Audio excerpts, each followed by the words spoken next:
Oke, mari kita mulai. Kali ini kita mau ngobrolin sesuatu yang mungkin lebih dekat sama kita daripada yang kita sadari. Keyakinan. Tapi kita bakal lihat dari kacamata yang beda. Dari kacamata zaman sekarang. Gimana caranya dunia digital yang kita geluti setiap hari ternyata diam-diam ngebentuk ulang cara kita percaya. Nah, kutipan ini, wah, kena banget. Ini langsung ke jantung masalahnya. Coba deh bayangin, di dunia yang serba cepat, di mana trending topik bisa ngalahin kebenaran, gimana nasib sebuah kebenaran spiritual yang butuh perenungan? Disinilah konflik utamanya. Coba kita jujur-jujuran sebentar. Kalau ada pertanyaan soal iman atau soal moral, langkah pertama ada apa? Buka kitab suci? Telepon pemuka agama? Atau, ya, buka Google? Nah, tindakan simpel inilah yang kelihatannya sepele justru jadi awal dari pergeseran yang luar biasa besar.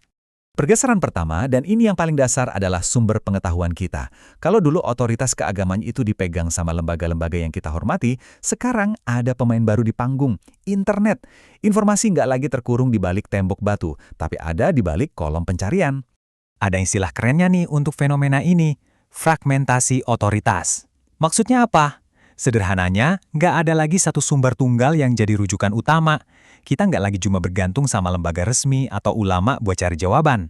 Otoritas itu sekarang pecah tersebar di mana-mana.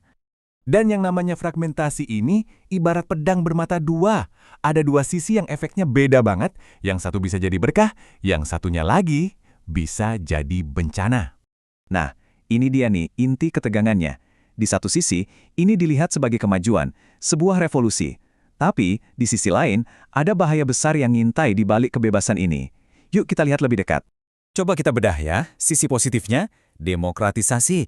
Semua orang jadi punya suara. Diskusi soal agama yang dulunya eksklusif, sekarang jadi terbuka buat siapa aja.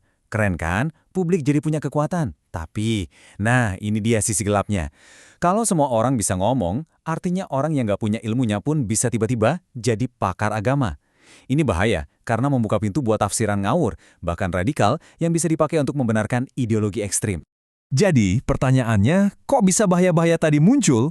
Jawabannya ada di mesin yang bekerja di balik layar dunia digital kita, algoritma.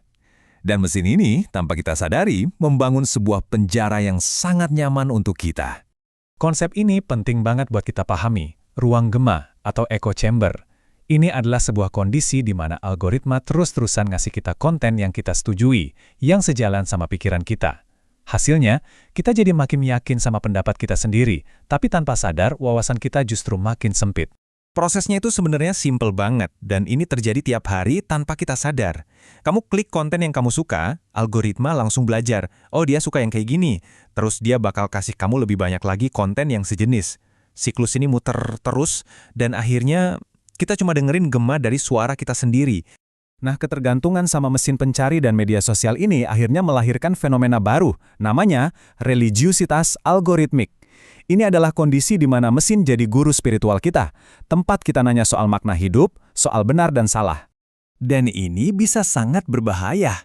Banyak pemuka agama udah ngingetin, belajar agama dari algoritma itu resikonya besar. Kenapa?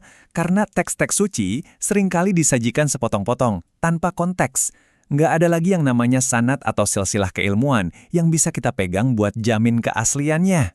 Intinya, kita dapat tafsiran dari logika mesin, bukan dari kearifan manusia yang diwariskan turun-temurun. Oke, sekarang kita geser sedikit lebih dalam lagi. Dampaknya ini ternyata bukan cuma soal cara kita cari informasi agama loh. Ini jauh lebih fundamental. Ini soal bagaimana kita mendefinisikan eksistensi kita sendiri sebagai manusia. Dulu, ada filsuf hebat namanya René Descartes. Dia bilang, cogito ergo sum, aku berpikir, maka aku ada. Eksistensi kita sebagai Homo sapiens dikonfirmasi oleh kemampuan kita berpikir. Tapi di zaman Homo digitalis atau manusia digital, motonya udah ganti. Aku klik, maka aku ada. Coba deh kita resapi kalimat ini sejenak. Simple, tapi maknanya dalam banget. Artinya apa sih? Artinya rasa ada kita nggak lagi datang dari dalam, dari pikiran kita sendiri. Rasa ada itu sekarang datang dari luar, dari tindakan digital. Kita ngerasa ada karena kita posting sesuatu, karena kita dapat like, karena status kita di-share. Berpikir jadi nomor 2. Yang penting adalah ngeklik, biar eksistensi kita diakui dunia maya. Oke, jadi kalau kita tarik benang merahnya dari semua ini, dengan otoritas yang pecah, pikiran yang terjebak di ruang gema, dan eksistensi yang diukur dari klik. Terus apa yang tersisa dari kehidupan spiritual kita? Dan inilah produk akhirnya. Media sosial, menurut sumber kita, bisa berubah jadi sekolah fanatisme. Kenapa? Karena algoritma akan memperkuat konten yang paling memancing emosi, seperti agresi dan kemarahan. Perilaku kita secara halus dibentuk oleh tangan-tangan digital tak terlihat yang tujuannya cuma satu, bikin kita terus nge-scroll. Jadi, perjalanan iman yang seharusnya jadi proses internal yang dalam, yang dibimbing oleh guru dan komunitas, sekarang jadi pengalaman yang disaring lewat layar, dipersonalisasi, difilter, dan seringkali didatarkan oleh timeline media sosial kita. Jadi, kita tutup bahasan kali ini dengan sebuah pertanyaan reflektif untuk kita semua. Di tengah pusaran digital ini, apakah iman kita masih menjadi kompas untuk mencari makna sejati? Atau jangan-jangan, iman itu udah berubah jadi sekedar konten yang kita konsumsi layaknya hiburan lain, mengikuti irama algoritma yang nggak pernah tidur? Sebuah pertanyaan untuk kita renungkan.